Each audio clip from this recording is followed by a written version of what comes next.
Monsieur le Président, mes chers collègues, j'aimerais saisir l'opportunité de ce rapport sur la formation pour aborder le cas plus spécifique de la formation des métiers agricoles. Nous partageons tous ici le combat pour assurer notre souveraineté agricole. Nous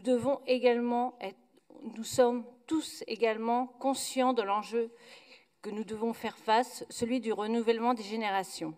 En effet, d'ici 10 ans, la moitié de nos agriculteurs seront en âge de prendre leur retraite. Le besoin de former suffisamment des remplaçants pour assurer notre capacité de production et donc notre souveraineté s'avère donc absolument urgent. Or, les métiers agricoles, peut-être encore plus que d'autres métiers en tension, souffrent d'un déficit de connaissances. Si l'on n'est pas soi-même issu d'un environnement agricole, il est en effet quasi impossible d'être mis en contact avec lui et encore moins d'avoir une idée des réalités de ces métiers. Si l'on n'a jamais vu de tracteur de sa vie, comment faire naître des vocations suffisantes ? Le monde agricole, ce sont des hommes et des femmes qui travaillent avec leurs histoires, mais également selon les spécificités de leur territoire.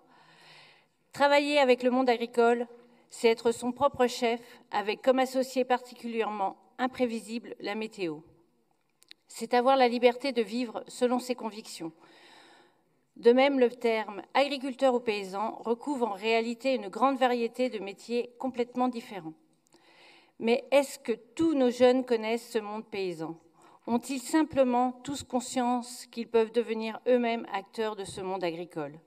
De ce fait, nous devons susciter des vocations, atteindre des personnes qui pourraient devenir des artisans de nos territoires. Faire comprendre à nos jeunes qu'il n'est pas nécessaire d'être né en ruralité pour être nos agriculteurs de demain, c'est à nous de donner la possibilité de faire germer dans la tête de certains de nos jeunes urbains la possibilité de devenir des sculpteurs de nos paysages. Mais pour cela, il faut un partenaire qui fasse ce petit bout de chemin qui sépare aujourd'hui le monde agricole à celui de nos citadins. Les régions peuvent être ce petit bout de chemin. Par sa compétence sur la formation, mais aussi surtout sur l'orientation. Elle peut, avec une pointe de volontarisme et d'innovation supplémentaire, favoriser cette mise en lien. Je pense, pour citer un seul exemple, la promotion accrue de ces métiers dans les forums que nous soutenons. Je vous remercie.